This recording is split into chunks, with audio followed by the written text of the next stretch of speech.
Doctor Mizanur Rahman Azhari হুজুর বাংলাদেশে এসে পৌঁছেছেন গতকালকে। আলহামদুলিল্লাহ, অভিনন্দন। অবশ্যই আমাদের বাংলাদেশের জন্য ভাগ্য, চরম সৌভাগ্য যে তার মতো একজন আলেম আমাদের বাংলাদেশে জন্ম হয়েছে। যে মানুষগুলো তাকে বাংলাদেশ দেয়া লড়াই দিচ্ছিল, এই মানুষগুলো আজ বাংলাদেশে নাই। এই মানুষগুলো একভাবে পলাই দিতে বাধ্য হয়েছে।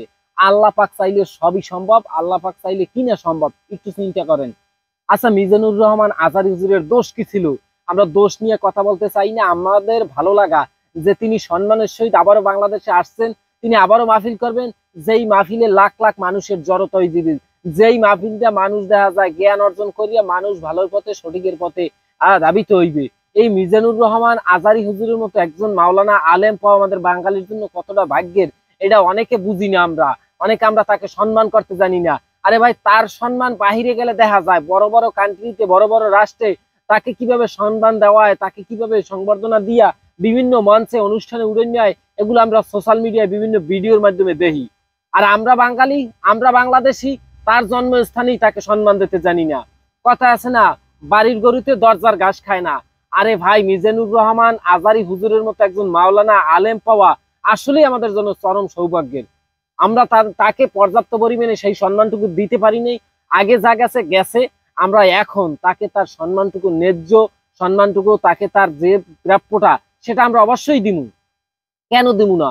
সে হলো আমাদের জন্য চরম সৌভাগ্য, সে হলো আমাদের জন্য আলো। যে সামনে কিবিল আউগইতেবে, একটা মানুষ পথভ্রষ্ট হয়ে গেলে কিভিলে সামনের দিকে আউগইতেবে, এটা হয়তো সে এত সুন্দরভাবে বুঝাই দেয়। পারিবারিক থেকে মানে একটা রাষ্ট্র কিভাবে সংস্কার করা উচিত, একটা মানুষ কিভাবে সংশোধন হয়ে সামনে আগুন উচিত, প্রত্যেকটা মানুষের রাষ্ট্রীয় আপনি যে কন, পারিবারিক কন, প্রত্যেকটা জিনিসের সমাধান হেরপারে আছে। মানে এত সুন্দর কায়দা হাজাইয়া গুছাইয়া কথা কয়, যেইটা আসলেই অসাধারণ চমৎকার। যে তার কথা শোনার লইয়া লাখ লাখ মানুষ, সে বাংলাদেশে কতদিন ছিল? মানে বাংলাদেশে অল্প কিছুদিন মাহফিল করছে। আপনি চিন্তা করেন, মিজানুর রহমান আজহারি কোন মানুষটার মন জয় করে নাই? সে কি অন্যান্য আর চারি পাঁচটা আলেমের মতো সে কি ওই মাহফিল উঠে তাহার লোককে মাহফিল করে? তার কথাবার্তা শুনলে মনে হয় না আসলেই এই যে সে একজন সঠিক মাপের একজন ইসলামী বক্তা, বা সে একজন মানে কঠিন আলেম বলতে পারেন আপনারা। অনেকে আছে মাহফিল করতে ওঠে কি ফাজলিমি, বিভিন্ন ধরনের হাস্যরস্য শুরু করে দেয়। মিজানুর রহমান আজারি, দেলোয়ার হোসেন সাঈদী ছিল আমাদের বাংলাদেশের জন্য মানে চরম একজন সৌভাগ্য, চরম একজন বড় মাপের আলেম, যাদেরকে আমরা আসলে সঠিক মূল্যায়ন করতে পারি নাই। যে দেখেন আসলে এই যে দেলোয়ার হোসেন সাঈদী, যারে সারা পৃথিবীর মানুষ সম্মান করতে, বাংলাদেশে সম্মান পায় না, হ্যাঁ জেলে পুষছে, জেলে বইয়ে মরা লাগবে। মানে এইটাই হচ্ছে আমরা বাঙালি, আমরা বাংলাদেশের মানুষজন, আমরা তাদেরকে সম্মান দিতে জানি নাই।